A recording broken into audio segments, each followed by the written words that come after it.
또 주께서 이르시되 그날 후에 내가 이스라엘 집과 맺을 언약은 이것이니 내 법을 그들의 생각에 두고 그들의 마음에 이것을 기록하리라. 나는 그들에게 하나님이 되고 그들은 내게 백성이 되리라. 아멘. 우리가 지금 옛 언약이 파기되고 깨뜨려지고 새 언약을 세우신 하나님의 말씀을 듣고 있습니다.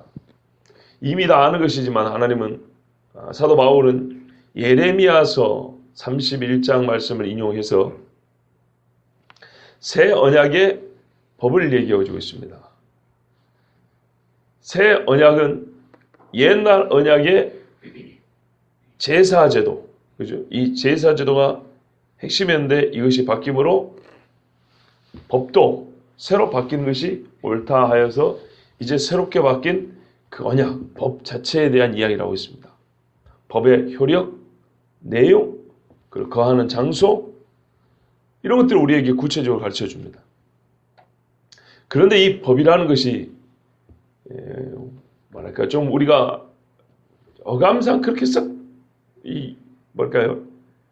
긍정적인 좀 좋은 어감은 아니죠. 법 그러니까 뭐가 이렇게 누르는 것 같죠. 바꿔 말하면 성경에는 같은 뜻인데 다르게 표현한 게 있어요. 언약, 약속, 새 언약, 새 법, 새 언약 이야기를 하고 있습니다. 자, 그런데 우리가 이제 하나 알아둘 게 뭐냐면 이 언약이라고 하는 거는 우리 인간과 하나님 사이의 관계 설정을 하기 위해, 그러니까 하나님과 인간의 관계는 항상 언약이라는 테두리 안에서 이루어집니다. 근데 하나님과 인간의 관계의 기본은 뭐냐면 창조주와 피조물이죠. 그 다음에는 심판자와 죄인입니다. 그죠? 그런데 이 심판자는 형벌만 주는 게 아니라 우리를 살리는 방법도 알고 계세요. 구속주와 또 죄인입니다. 그러면 이제 구속주 앞에 선 우리는 의인이 되죠. 이렇게 변화를 받습니다. 이 모든 것들을 포괄하고 있는 것이 언약이라는 겁니다. 언약. 이 언약 안에는 하나님이 나에 대하여 누구신가? 하나님 앞에서 나는 누군가에 대한 정의와 실체가 들어있습니다. 그리고 그 언약의 테두리 안에서 하나님은 나에게 대하여 누구신가죠? 그 언약 안에 가르쳐 준 대로 우리에게 그 누구를 행해 주세요. 그 언약이 말한 대로 내가 하나님 앞에 누구죠? 내가 하나님 앞에 그 언약이 말한 대로 행할 수 있고 관계를 맺을 수 있고 요구할 수 있고 권리와 책임이 있는 거예요. 그 언약 안에. 그래서 오늘 우리가 13절까지 쭉 가려다가 좀 서론적인 작업이 좀 필요하겠다 생각이 들어서 오늘 10절만 봤습니다. 여러분 오늘 10절 딱 보면 또 주께서 이르시되 그날 후에 내가 이스라엘 집과 맺은 언약은 이것이라 그랬어요. 자, 그러면 우리가 옛 언약과 같지 아니하다. 신의 산에서 맺은 언약과 같지 아니하다 말씀 어제 봤고 그날 후에 그러니까 이 그날이 언제입니까? 9절에 가면 그들이 내 언약에서 떠난 후에 깨뜨린 후에 신의 산 언약을 깨뜨린 후에입니다. 그런데 우리가 널뛰기를 딱 해버리면 어떻게 됩니까? 이거는 예수 오실 때 얘기한 거라 이렇게 생각할 수 있어요. 그렇죠? 왜? 우리 머릿속에 이미 새 언약 이야기를 하고 있다는 걸 알고 있기 때문에 얘들이 신의 산 언약을 깨뜨렸어. 그리고 그날 후에 내가 너에게 새 언약을 맺으리니 우와 맞아. 예수 그리스도 하나님의 아들이 왔지. 요 이야기 할 것 같은데 그 이야기가 아니에요. 왜 그런지 아십니까? 요 본문 자체가 예레미야 본문이에요. 히브리에 쓰였지만 예레미야 본문이고 이 예레미야가 상자하고 있는 그날이라는 건 언제냐면 신의 산 언약을 맺고 난 후에 이스라엘이 그를 깨뜨렸을 때예요. 언제 깼습니까 여러분? 언제요? 바닷고 며칠 안 됐었겠죠. 황금 송아지 세웠잖아요. 그때 깨진 거라니까요. 거기서부터. 그럼 어떻게 보면 금이 간 것을 구약시대 내내 붙들고 온 거죠. 그렇지 않습니까? 예. 그때 깨졌기 때문에 하나님이 새 언약을 거기서 주지 아니하시면 이 사람들은 죽는 거예요. 그렇죠? 예. 율법은요. 엄밀히 말씀드리면 주어지고 얼마 안 돼서 신의 산 그 자리에서 깨졌어요. 그런데 우리는 이상하게도 구약시대 내내 이 사람들이 그 율법을 막 붙들고 살았다고 생각합니다. 그리고 실제 하나님께서는 이스라엘 역사 속에 뭐냐면 너희가 율법을 안 지켰기 때문에 그럽니다. 그죠? 그러니까 그걸 부정할 수 없어요. 근데 뭐냐면 율법이 그 당시 속에 하나님께서 필요했기 때문에 주신 건 사실인데 이미 깨진 거란 말이에요. 깨진 건데 왜 주셨냐? 이제 이것도 좀 우리가 이해할 필요가 있고요. 그리고 새 언약이 어떤 의미에서 새 언약이냐? 이것에 대해서도 오늘 좀 미리 들을 필요가 있기 때문에 오늘 10절 말씀해드렸습니다. 다시 한번 보겠습니다. 그날 후에 9절 말씀하면 그들이 내 언약 안에 머물러 있지 아니하므로 머물러 있지 아니하기로 이스라엘과 맺었죠. 이 언약은 그죠? 이스라엘 민족이 그렇게 행한 후에 모세, 아론 한 사람을 얘기하는 거 아닙니다. 이건 이스라엘과 맺은 언약입니다. 그러니까 이스라엘이라는 나라, 이스라엘이라는 민족이 이 언약 안에 머물지 않기로 결정하고 그대로 행한 후부터 하나님은 바로 이스라엘 집과 그러니까 이게 바로 이스라엘인 거예요. 모세가 아니고요. 그죠? 이스라엘 집과 맺을 언약이 이것이다 그랬어요. 이것이란 말은 언약의 내용이기도 하고 언약이 어떤 성격을 갖고 있는가를 포괄한 겁니다. 새 언약에 대한 포괄적인 설명이에요. 그러니까 이 언약은 시키면 살고 안 지키면 죽는다 이런 말이 아니고 보세요. 내 법을 그들 생각에 두고 이게 법입니까? 법이 어디 있느냐의 문제잖아요. 그죠? 생각이 있다는 건 어디 있느냐의 문제 아닙니까? 그 다음에 그들의 마음에 이것을 기록하리라. 그렇잖아요. 이거는 법을 어떤 식으로 작동하게 하겠다. 그죠? 어느 장소에 두겠다는 이야기지 율법처럼 몇 날 며칠에 짐승을 어떻게 바쳐라. 이걸 하면 어떻게 될 것이요. 저걸 하면 어떻게 될까. 이런 말이 아니잖아요. 근데 이게 새 언약이래요. 그렇다면 여러분 이게 중요한 이야기입니다. 언약의 내용 자체는 크게 달라진 게 있다는 뜻일까요? 없다는 뜻일까요? 별로 없다는 얘기입니다. 이게 매우 중요합니다. 언약의 내용 자체는 달라진 게 없어요. 문제는 이 언약이 돌판에 있느냐 내 가슴에 있느냐가 옛 언약과 새 언약의 결정적 차이라는 겁니다. 말하자면 제가 설교를 하죠. 설교를 하는데 인간의 능력으로 아무리 열심히 해도 귓가에서 맴도는 거고 성령이 딱 역사하면 어떻게 해요? 마음에 그 말씀이 쫙 들어가죠. 이게 결정적인 차이죠. 그렇지 않습니까? 그거와 같이 언약의 내용은 엄밀히 말하면 달라진 게 없어요. 그런데 이것이 돌판에서 될 거냐 내 안에 있을 거냐 즉 효력적 차원에서 이 언약이 실제가 되는 그 능력에 있어서 어떤 차이가 될 거냐 말이에요. 시행에 있어서 어떤 분은 이렇게 이제 뭐냐 행정이라고 하는데 행정이라는 말은 좀 어감이 안 맞고 우리가 그 국가의 관직에 있는 사람들을 뭐라 그러죠? 어드미니스터 그렇게 말한가요? 이게 실제로 일을 행하는 거 있죠. 그 행함에 있어서 이게 일이 구체화되는 데 있어서 차이가 난다는 얘기예요. 자, 왜 그런가 한번 봐보십시오. 그래서 이제 결론을 말하면 여기서 말하는 새 언약은 옛날 언약과 완전히 본질적으로 다른 것이 아니고요. 본질적으로는 같은데 그의 시행에 있어서 효력의 나타남에 있어서 그 범위에 있어서 능력에 있어서 차이가 있다는 겁니다. 즉 연속성이 있고요. 성격에 있어서는 동일한데 능력과 범위에 있어서 그 효력의 실제의 나타남에 있어서 차이가 난다는 겁니다. 그런 의미에서 새 언약이라는 거예요. 그래서 이게 언제부터 시작됐냐? 유대인들이 구약의 시내산에서 금송아지를 숭배하고 깨진 그 이후부터 이거는 가동이 되기 시작합니다. 자, 이것이 어떻게 된 건지 한번 보십시오. 여러분, 하나님께서요, 인간과 처음에 맺은 언약이 뭐냐면 아담과 맺은 언약입니다. 아까 제가 처음에 그랬습니다. 하나님은 언약 안에서 인간과 관계를 맺으신다고요. 그러니까 테두리도 없이 뭔가 규칙도 없이 틀이 없이 그냥 아무렇게나 나 너 사랑해 이러고 사는 게 아니에요. 우리가 사랑하면 어떻게 해요? 혼인서약하고 결혼식하고 혼인신고하죠. 그리고 양가 인사하죠. 그 테두리 안에 가정생활이라는 겁니다. 하나님께서 인간을 만드실 때 내가 나 만들어놨으니까 너 내 뜻대로 살아야 돼. 이렇게 해놓고 뜻이 뭔지 가르치지도 않고 내가 너를 만들었다는 의미가 뭔지, 내가 너를 사랑해. 사랑한다는 게 뭔지 전혀 설명도 안 해주고 가르치지 않으면서 내가 너 사랑하니까 너도 그런 줄 알아. 이게 뭘 그런 줄 알아요? 하나님께서는 규범이 있어요. 언약이 있어요. 그 안에서 나와 너는 관계를 맺고 내가 누군지 네가 누군지 정체성이 정리가 되는 거예요. 정립이 되는 거예요. 이 언약 안에서. 아담과 맺은 언약에서는 뭐가 있습니까? 그래서 항상 그래서 이 언약은 외적 표징이 있고요. 규범이 있게 돼 있어요. 생명나무 열매는 마음껏 따먹어라. 선악을 알게 하는 나무 열매는 먹지 마라. 내가 너에게 부여한 건 이 에덴 동산을 네가 다스리고 경작하고 세상의 모든 것을 생육하고 번성하면서 다스리고 네가 다 먹을 수 있다는 거다. 그러나 딱 하나 생명나무 열매까지는 좋은데 선악을 알게 하는 나무 열매는 먹지 말라예요. 그렇죠? 이 언약 안에서 하나님은 하나님이고 아담은 아담이에요. 자, 아담이 깼습니다. 자, 깼는데 말이에요. 이제 문제는 이거예요.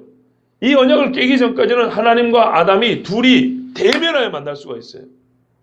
그렇게 살았지 않습니까? 아담 앞 부르면 나오고. 근데 문제는 이걸 깨진 다음에는 어떻게 해야 됩니까? 아담이 옛날 자리로 못 들어가죠. 그러면 하나님의 이 언약, 하나님의 이 거룩함 안에서는 뭐가 필요하냐면요. 중보자가 필요해요, 이제. 이건 인간이 정한 법칙이 아니고 하나님이 정하신 법칙이에요. 하나님의 내적인 법칙이에요. 중보자가 필요하다는 거예요. 이 언약을 깬 자하고는. 언약 안에서 관계를 못 맺기 때문에 이해되시죠? 언약을 깨기 전 깨지는 개하고 나하고 둘이 마주보는 건데 그 애가 언약을 깨서 나가버린 상황에서는 이 언약 안에서 그 사람을 만날 수가 없는 거예요. 그래서 중보자를 세우는 하나님이 언약을 주셨어요. 그 차원에서 아담과 새로운 언약을 맺은 거예요. 그러나 최종의 목적, 그리고 처음의 목적은 똑같죠. 내가 너 어떻게 해요? 창조주로서, 아버지로서, 구원자로서 관계를 그대로 유지하겠다는 하나님의 본성은 똑같죠. 그 뜻은 똑같죠. 그래서 아담과 하와에게 약속을 합니다. 중보자를 주리라. 내가 목적은 똑같고 뜻은 똑같은데 네가 깨버렸기 때문에 이 깨진 언약 안에서는 그 목적을 이룰 수가 없어요. 그래서 중보자가 필요하다. 중보자가 있어야 처음처럼 네가 나가. 하나님의 뜻인 거예요. 처음처럼 우리가 우리 사람을 교제하자는 거예요. 그러면 중보자가 필요하다는 거예요. 그래서 아담과 하와에게 누구를 약속했어요? 여자의 씨를 약속을 했어요. 그렇죠? 자, 그 다음에 하나님이 아담에게 내려갑니다. 아담에게 내라고 약속을 했습니다. 뭐라 했습니까? 똑같은 약속하죠. 씨 약속합니다. 씨. 네가 믿음으로 얻게 되는데 이제 아담에게 가르쳐준 거 이삭을 가르쳐줍니다. 그 씨가 뭘 하냐 말이지 깨뜨렸다 이거예요. 깨뜨렸는데 문제는 씨가 오면은 이걸 회복할 건 아는데 씨가 와서 어떤 구원의 메커니즘으로 이게 회복이 되냐 이 말이죠. 그건 뭐냐? 믿음이라는 거다. 믿음. 이해되시죠? 믿음이라는 거예요. 자, 그리고 하나님이 이제 또 가르쳐준 게 있어요. 근데 그 중보자가 그냥 그 중보자가 온다고 해서 믿어야 되는 게 아니고 그 중보자는 뭔가를 해야 되는 거예요. 그게 뭐냐? 아론의 제사제를 통해서 가르쳐줬어요. 우리 죄를 위하여 피 흘리고 피를 하나님께 바친다는 거예요. 죄의 삭은 사망이기 때문에 피 흘림이 없으면 죄사함이 없기 때문에 이건 아브라함이 어렴풋이 알았겠지만 아브라함 이후에 모세와 아론 시대에 더 구체적으로 가르쳐준 거예요. 그렇지 않습니까? 자, 요래서 그 중보자를 말로 언약만 가르쳐가지고 외적인 실제 형식으로 가르쳐줬어요. 그래서 그 형식을 시행하면서 우리 조상 아브라함의 약속하신 실제가 이런 것이구나 라는 것을 모형과 그림자로 미리 배우게 된 거예요. 그러나 믿음은 똑같죠. 아담도 씨가 오리라. 아브라함도 씨가 오리라. 그러니까 어떻게 구원받아요? 믿음으로 구원받는다. 근데 무슨 믿음? 그 씨가 와서 뭘 하냐? 우리를 대신하여 죽는다는 거죠. 이것을 믿으면 구원받는다는 거예요. 다릅니까? 같습니까? 같죠? 하나입니다. 근데 갈수록 어떻게 돼요? 하나님의 언약이 우리 안에 구체적으로 계시게 되죠. 그렇지 않습니까? 언약의 성격과 근본적인 목적은 다릅니까? 같습니까? 똑같습니다. 똑같아요. 자, 그런데 이제 아들이 올라오는 시간이 남았어요. 그때까지 그 아들이 오시기까지 이스라엘 사람들이 제사를 지내면서 율법을 지키면서 말하자면 제사 제도와 예배 규범입니다.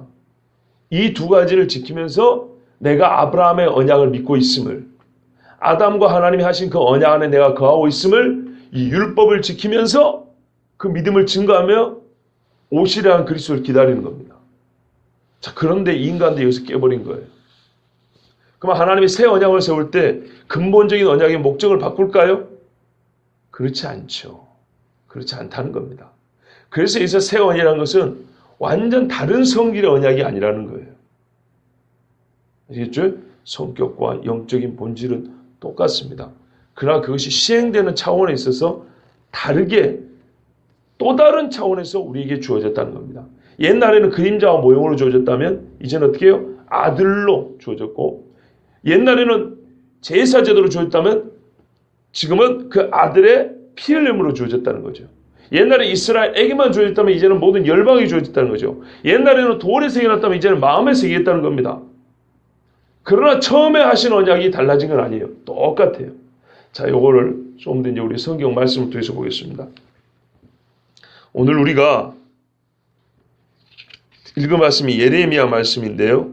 31장 33절 말씀입니다. 원래. 그러나 그날 후에 내가 이스라엘 집과 맺을 언약은 이러하니 곧 내가 나의 법을 그들의 속에 두며 그들의 마음에 기록하여 나는 그들의 하나님이 되고 그들은 내 백성이 될 것이라. 여호와의 말씀이라 그랬어요. 자, 그런데요. 여기서 보면 이 새 언약의 특징이 뭐냐면 내 생각이 있고 마음에 있어요. 그래서 우리 신약에 가면 대체로 마음을 새롭게 함으로, 그죠? 생각까지 새롭게 함을 받고, 이런 말씀을 계속 반복합니다. 근데 여기서 우리 눈에 딱 들어오는 게 뭐냐면 나는 그들의 하나님이 되고 그들은 나의 백성이 되리라는 거예요.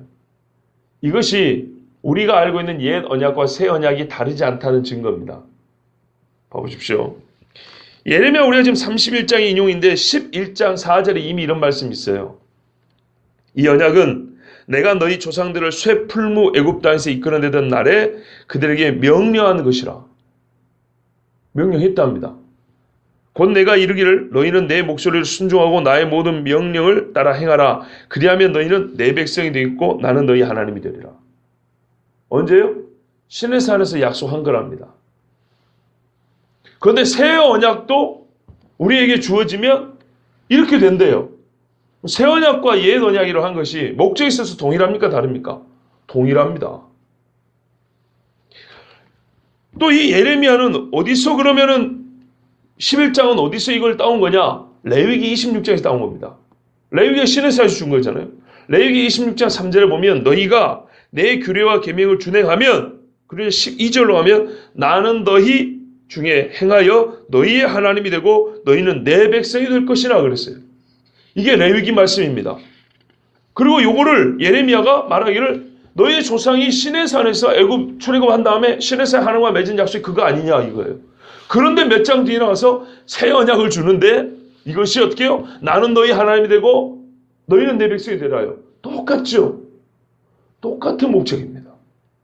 근데 왜 새 언약이 말이죠? 그래서 말씀드린 거예요. 언약의 성격과 본질이 달라진 게 아니고 본원적인 성질이 달라진 게 아니고 시행의 차원이 달라진 거라고요. 근데 이 레위기와 이 예레미야 말씀은요, 어디서 나온 거냐? 아까 예레미야 11장 4절에 너희 조상들을 쇠풀무 애굽 땅에서 이끌어낸, 쇠풀무 어디서 왔어? 쇠풀무 어디서 왔어요? 각신님, 쇠풀무. 지금 그 표정은 왜 나를 불렀냐는 얘기인지 아니면 내가 모르겠다는 얘기인지. 여러분, 창세기 15장에 보면 아브라함이 하나님과 약속을 합니다. 고기 쪼개놓고. 그때 아브라함이 잠드는데 하나님이 불로 이렇게 가운데 슉 가시면서 하신 말씀이 내가 쇠화로불 같은 데서. 그렇죠? 그게 애굽이라 그때 그랬죠? 그래서 여기 예레미야가 있잖아요. 쇠풀무 애굽. 그러니까 무슨 말이냐면 이 언약을 어디까지 끌고 가냐? 아브라함 언약까지 끌고 간 거예요. 같다는 말이에요? 다르다는 얘기예요? 같다는 거예요. 내가 쇠풀무 애굽에서 너희를 끌어낸다. 쇠풀무에서 봤는데 창세기 15장에 하나님이 아브라함과 약속한 거. 그럼 아브라함 약속하고 출애굽할 때 레위기 시내산 약속하고 지금 예레미야 31장 안에 새 언약이고 같다는 얘기입니다. 해가 져서 어두울 때 연기나는 화로가 보이며 타는 횃불이 쪼갠 고기 사이로 지나더라. 이 이야기가 그 이야기가 그렇지 않습니까? 그리고 이 약속들이 그리스도 예수님이 오심으로써 성취가 됐어요. 이게 고린도후서 5장에 이제 잘 나와 있는 말씀입니다. 근데 이제 그걸 보기 전에 구약에 이런 말씀이 또 있어요. 에스겔에 써 있습니다, 여러분. 에스겔 11장 19절에서 20절을 읽어드릴게요. 내가 그들에게 한 마음을 주고 그 속에 새 영을 주며 그 몸에서 돌 같은 마음을 제거하고 살처럼 부드러운 마음을 주어 내 율례를 따르며 내 규례를 지켜 행하게 하리니 그들은 내 백성이 되고 나는 그들의 하나님이 되리라. 결론은 똑같죠. 목적은 똑같아요. 어째 갖고요? 돌 같은 마음을 제하고 부드러운 마음을 줘가지고 하나님의 말씀 어떻게 해요? 내 속에. 그런데 예레미야는 법을 속에다 기록한다 그랬죠. 근데 에스겔은 다른 차원에서 말해요. 법의 속에 기록된다는 것은 무슨 말이냐? 내 영이 그 속에 거함이 이렇게 돼 있어요. 내 한 마음, 일치된 마음을 주고 그 속에 새 영을 주어 이렇게 됐다고요. 그러니까 예레미야 말씀과 에스겔서의 말씀을 또 이렇게 연결해 봐야 돼요. 이 새 언약이나 성격 이런 거구나. 본질적으로 언약이 틀어진 건 아니에요. 그런데 이 언약을 우리가 이제 시행되는 차원에 있어서 하나님께서 옛날에는 돌에다 주는 그런 정도의, 이제 좀 표현이 그렇지만 저급한 차원에서 이 언약을 우리에게 계시해 주시고 우리를 이렇게 연달시키고 언약을 기다리게 하셨다면 이제는 이거를 우리 속에다 두신다는 거구나. 근데 속에 어떻게 둔다고요? 영을 통해서, 성령을 통해서. 이게 오순절 성령 강림절에 이게 성취가 된 거죠. 이게 에스겔도 뭐랄까는 말로 그 새 언약을 지금 가르쳐 준 거예요. 그러니까 에스겔 시대에 이게 시행이 된 게 아니에요. 그 다음에 있을 일을 말해주고 시행되고 말해주고 시행되고 말해주고 시행되고 단계 갔는데 예레미야와 에스겔 당시에는 그 새 언약이 우리에게 실시가 된 게 아니고 시행될 그 언약을 또 한편 말로 미리 예언을 해준 거예요. 그게 예수님 오시고 제사제도 바뀌고 성령이 오셔가지고 법이 바뀌고 그래서 우리에게 이게 뭐예요? 시행이 된 거예요. 법이 입법 예고가 되고 시행이 되죠. 그런 것처럼. 그러나 이미 입법 예고될 때부터 새 법이 무엇이라는 걸 우리가 아는 거죠. 그렇죠? 더 놀라운 것은 이 새 법이라는 것은 원래부터 하나님이 계획했다는 겁니다. 원래부터. 에스겔 36장 24절 28절에도 보면 내가 너희를 여러 나라 가운데서 인도하여 내고 여러 민족 가운데서 모아 데리고 고국 땅에 들어가서 맑은 물을 너희에게 뿌려서 너희로 정결하게 하되 곧 너희 모든 더러운 것에서와 모든 우상 숭배에서 너희를 정결하게 할 것이며 또 새 영을 너희 속에 두고 새 마음을 너희에게 주되 너희 육신에서 굳은 마음을 제거하고 부드러운 마음을 줄 것이며 또 내 영을 너희 속에 두어 너희로 내 율례를 행하게 하리니 너희가 내 규례를 지켜 행할지라 내가 너희 조상들에게 준 땅에서 너희가 거주하면서 내 백성이 되고 나는 너희 하나님이 되리라. 아멘. 그럼 이게 언제 시행되는지 가르쳐 주셨죠? 보십시오. 포로기를 가까워서, 그죠? 포로기를 갔다 와서 너희가 이웃 땅에서 모아들었을 때 그 이후라고 그랬어요. 분명히 그랬습니다. 그 이후입니다. 자, 그 이후에 예수님 오셨죠. 그죠? 근데 이거는 이중적 예언을 볼 수 있습니다. 2000년 전에 예수님 당시로 볼 수 있지만 지금 오늘날로 보세요. 이스라엘은 그 뒤로 또 흩어졌죠. 왜요? 자기의 구세주를 죽였어요. 엄밀히 말해서는 새 영을 입지 못했어요. 그 중에 부분적으로 입은 몇 사람이죠. 구약시대에도 있습니다. 사무엘 같은 선지자, 엘리야, 다윗, 우리보다 성령이 훨씬 충만했던 사람들입니다. 그러나 그거는 단편적으로, 부분적으로 있었던 거지만 전체적으로 볼 때는 이스라엘 집과 언약을 맺는데 이것은 이스라엘에게 아직까지도 이루어진 것 같지 않아요. 그게 언제 이루어졌습니까? 봐보세요, 여러분. 이스라엘이 2000년 동안 나라 없이 돌다가 또 왔죠? 그렇죠? 그러면 온 이후에 이루어진다는 얘기예요, 지금. 그래서 우리가 기다린 거 뭐예요? 말세에 내가 내 영을 부어주려 하면서 이스라엘의 돌아옴. 이걸 선교적 차원에서 그 이야기하고 있죠. 예. 그러니까 이 말씀은 옛날에 바벨론 포로에서 돌아올 때 한번 우리가 기대를 했었지만 온전해지지 못했고 성취가 안 됐고 이제 1948년 정부를 다시 세운 다음에 이 사람들이 주님 오시기 전에 새 영을 입고 성령의 충만을 받아서 주님 앞에 돌아오리라. 진짜 내 백성이 되리라. 이것을 이스라엘이 하나님 앞에서 성취를 받을 거다. 우리가 이걸 지금 기다리고 있는 중입니다. 스가랴서에도 같은 말씀이 있어요. 8장 1절부터 8절에 만군의 여호와의 말씀이 많이 이르시되 만군의 여호와가 이같이 말하노라. 내가 시온을 위하여 크게 질투하며 그를 위하여 크게 분노함으로 질투하노라. 여호와가 이같이 말하노라. 내가 시온에 돌아와 예루살렘 가운데 거하리니 예루살렘은 진리의 성읍이라 일컫겠고 만군의 여호와의 산은 성산이라 일컫게 되리라. 만군의 여호와가 이같이 말하노라. 예루살렘 길거리에 늙은 남자들과 늙은 여자들이 다시 앉을 것이라. 옛날에는 나이 먹지 못해 다 죽는다 그랬거든요. 다 나이가 많음으로 저마다 손에 지팡이를 잡을 것이요 그 성읍거리에 소년과 소녀들이 가득하여 거기에서 뛰놀리라. 만군의 여호와가 이같이 말하노라. 이 일이 그날에 남은 백성의 눈에는 기이하려니와 내 눈에야 어찌 기이하겠느냐. 내 눈, 여호와의 눈에. 왜? 내가 원래부터 그렇게 계획했으니까.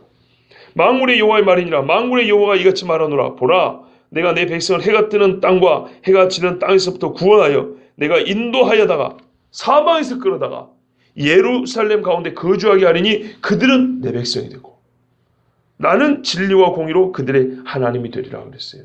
여러분, 이거는 우리가 이스라엘 역사를 통해 배울 수 있는 겁니다. 자, 그런데 제가 지금 읽어내고자 하는 것이 이겁니다. 구약에 이미 너는 내 백성이 되고 나는 너희 하나님이 되라는 얘기가 무지하게 많이 이루어졌어요. 신약보다 구약이 훨씬 더 많아요. 출애굽할 때부터. 왜냐하면 이거는 이스라엘과 맺은 거지 아브라함과 맺은 게 아니거든요. 그러니까는 언약은 아담부터 시작됐지만 지금 이거는 국가적인 연대적인 그런 약속을 얘기하는 거예요. 그것은 출애굽하여 시내산에서 맺은 언약부터 시작합니다. 그렇죠. 근데 이것이 우리에게 계속 주어졌고 예수 그리스도가 오셔가지고 성취될 것인데 그 중간에 이스라엘 사람들이 깼단 말이에요. 그러나 하나님의 본 목적은 변하지 않냐고 너희는 내 백성이 되고 나는 너희 하나님이 되라. 이것이 하나님이 변하지 않기 때문에 계속 유지가 됩니다. 그런데 하나님이 이거를 이제 완벽하게 완전하게 성취하시는데 단계를 두시고 역사적 시간 안에서 말할까요? 우리 편 스텝 바이 스텝이라고 그러잖아요. 계시에 있어서 성취와 시행에 있어서 단계를 두시고 이렇게 우리에게 행하셨다는 겁니다. 그래서 본질적으로는 언약의 성격상으로는 다르지 않습니다. 여러분 갈라디아서 3장 17절 한번 찾아보십시오.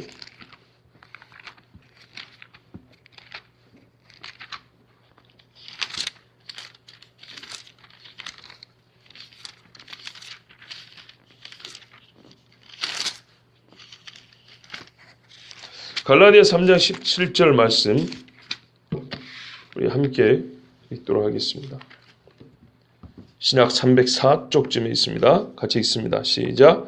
내가 이것을 말하노니 하나님께서 미리 정하신 언약을 430년 후에 생긴 율법이 폐기하지 못하고 그 약속을 헛되게 하지 못하리라. 아멘. 제 말이 맞지요? 보십시오. 정리해 드릴게요. 한번 봐보십시오. 내일 다시 본문을 가지고 이렇게 좀 강의를 하겠습니다. 오늘은 서론적인 이야기입니다. 저를 한번 보십시오. 하나님께서 아담에게 약속을 주셨고요. 아브라함의 약속을 줬습니다. 지금 아브라함 약속 기준으로 볼 때 430년 후에 율법이 하나님이 우리에게 율법을 우리에게 주셨습니다. 그런데 보니까 율법은 아브라함 약속과 너무 다른 것 같아요. 아브라함에는 믿음으로 의를 얻는다 그랬는데 율법은 지켜라. 그러면 살리라 있단 말이죠. 그런데 바울이 말합니다. 생각을 해보자는 거죠. 하나님이 약속하신 것을 폐하는 분이냐? 아니죠. 그것도 430년 후에나 생긴 율법이 어떻게 아브라함의 법을 폐하겠느냐? 그러면 우리는 복음과 율법을 대치 상태로 보는 사람 입장에서는 구약 시대에 이미 상반된 법이 두 개 공존한 거잖아요. 그렇지 않습니까? 이스라엘 사람은 아브라함을 자기 조상이라고 믿고 삽니다. 그렇지 않습니까? 아브라함을 자기 조상으로 믿고 사고 조상의 하나님이 내 하나님이라 하는데 그 하나님은 아브라함의 믿음을 보고 의롭다고 하는 하나님이거든요. 그런데 또 율법으로 산다고 믿어 이게 공존할 수 있습니까? 아니란 얘기예요. 같은 법이란 얘기입니다. 같은 법. 이것이 우리에게 시행되는 국면과 단계에 있어서 하나님께서 근본적인 언약의 성격을 가르쳐 주시고 그 결과를 가르쳐 줬는데 이게 우리에게 이제 시행되는 데 있어서는 어린아이처럼 쉬운 것부터 그죠? 한 걸음 한 걸음부터 시작되기 때문에 이것이 율법에서부터 깨지면 다시 하나님이 세우고 때리고 이렇게 하면서 점점 해서 아브라함의 원래 말씀하신 것이 본질적인 것이 예수 그리스도 오셔가지고 성령 오셔서 시행될 때까지 우리를 그렇게 인도하셨다는 얘기입니다. 하나 더 보겠습니다. 디모데후서 1장 9절을 한번 보겠습니다.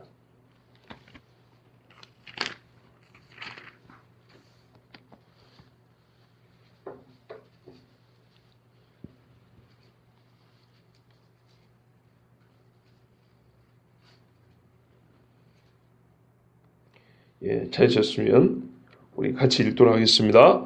하나님이 우리를 구원하사 거룩하신 소명으로 부르심은 우리의 행위대로 하심이 아니요 오직 자기의 뜻과 영원 전부터 그리스도 예수 안에서 우리에게 주신 은혜대로 하심이라. 아멘. 언제부터요? 영원 전부터. 하나님께서 그리스도 예수를 통하여 우리를 구원하시려고, 그죠? 거룩하신 소명 가운데 우리를 부르신 것은 영원 전부터 그리스도 안에서 하려고 작정을 했다 그랬어요. 그리스도 안에서. 로마서 15장 8절에도 이런 말씀이 있어요. 그리스도께서 하나님의 진실하심을 위하여 할례 수종자가 되셨어요. 즉 율법의 세계에 나셨다는 거예요. 이는 조상들에게 주신 약속들을 견고케 하시고 그랬어요. 자, 저번에 한번 말씀드렸어요. 조상이 누군지. 이스라엘 사람들은 딱 4명만 조상으로 부른다 그랬어요. 아브라함, 이삭, 야곱, 그리고 다윗입니다. 말하자면 이들이 말한 조상은 율법과 직접적인 상관이 없는 사람들입니다. 그죠? 그런데 뭐라고 그래 로마서에요? 그리스도께서 하나님의 진실하심을 위하여 율법 세계에 나신 것은 율법이 있기 전에 그 조상들에게 주신 약속을 경고케 하려고, 조상들에게 주신 약속을 경고케 하려면 율법이 있어야 됐고 율법 안에서 그리스도도 태어나야 됐다는 얘기입니다. 왜요? 하나님은 조상들에게 최종적인 것을 가르쳐줬지만 이것이 우리 육신을 입은 인간들에게 시행이 되려면 우리의 생각과 달리 하나님의 경륜 안에서는 반드시 율법이 먼저 주어져야 된다는 것입니다. 그렇다고 하여 이 율법이 다른 법은 아니에요. 우리 인간적인 시각을 볼 때는 아브라함의 법과 율법은 다른 법이고 율법과 그리스도 법은 다른 법이죠. 그러나 하나님은 뭐래요? 영원한 하나님의 경륜 안에서는 한 법이라고 말한 거예요. 한 법. 그러나 우리가 볼 때는 국면이 다르고 시행하는 절차와 과정이 다르고, 그죠? 우리가 보는 그 스텝이 다르기 때문에 완전히 이게 별개의 법인 것처럼 자르고 해서, 그런데 아브라함 법과 예수의 법이 하나인데 율법이 가운데 왜 들어있지? 이러니까 혼란스러운데 그렇지 않다는 겁니다. 그러므로 새 언약이란 하나님의 뜻이 바뀌어서 그런 게 아니고요. 언약의 성격이 다른 완전히 상반된 그런 새 언약이 아니고요. 같은 언약인데 우리에게 시행되는 어떤 사람의 말하면 행정에 있어서, 시행되는 과정과 절차에 있어서, 국면에 있어서, 그 범위와 능력에 있어서 새롭다는 얘기입니다. 옛날에는 부분과 모양이 있다면 이제는 온전해지고, 옛날에는 겉에서만 우리가 놀았다면 이제는 그 깊은 것까지 맛볼 그런 차원으로 하나님이 그 다음 단계로 가셨다는 겁니다. 그런 의미에서 새롭다는 겁니다. 이렇게 이해를 하면 성경이 보이고요, 구약의 세계와 신약의 세계를 따로 떼어놓지 않아도 됩니다. 율법과 복음을 싸움 안 시켜도 되는 거예요. 그런데 죄송하지만 여러분, 사도행전의 율법사들이 예수 앞에 와가지고 남편이 7인 이 여자가 부활 때는 누구의 부인이 되겠습니까? 예수님의 답변이 뭡니까? 너희가 성경도 모르고 하나님의 능력도 모르므로 오해하였도다 그랬어요. 너무너무 중요합니다. 오해하면 어떻게 되죠? 믿음이 삐뚤어집니다. 오해하면 다른 하나님을 믿게 됩니다. 그러면 제대로 오해하지 않고 하려면 어떻게 해요? 성경을 알고 하나님의 능력을 알아야 된다는 거예요. 그죠? 하나님이 능력이 없어갖고 율법을 중간에 끼워놓은 게 아니에요. 하나님이 생각이 부자갖고 처음에는 이게 맞는가? 이러면 구원을 시킬 수 있을 것 같아. 줬다가 아이고 안 되네. 내가 잘못 생각했는가 봐. 이런 하나님이 아니라니까요. 처음부터 한 언약이에요. 처음부터. 그러나 그것이 나와 같은 인간에게 주어질 때는 사람의 지혜가 아니라 하나님의 지혜 안에서는 국면과 시행의 단계가 있었다는 거예요. 그래야 우리는 그 처음부터 주신 그 언약이 무엇인지 온전하게 알고 진짜 구원을 얻을 수 있었다는 것입니다. 그리고 그 예를 구약의 여러 믿음의 사람들이 실제로 보여주셨습니다. 아브라함도, 이삭도, 야곱도, 다윗도 그걸 보여줬습니다. 자, 오늘 저는 그때와 새 언약의 성격에 관해서 우리가 오해하지 말도록 서론적인 말씀 드렸습니다. 최민희 집사님 죄송해요. 오늘 다 들을 줄 알고 오시는데 저도 13절까지 다 하려고 그랬는데 그러면 시간이 너무 많이 갈 것 같아서 오늘 이 서론적인 말씀만 드렸고요. 내일 이어서 또 말씀드리도록 하겠습니다. 기도하겠습니다.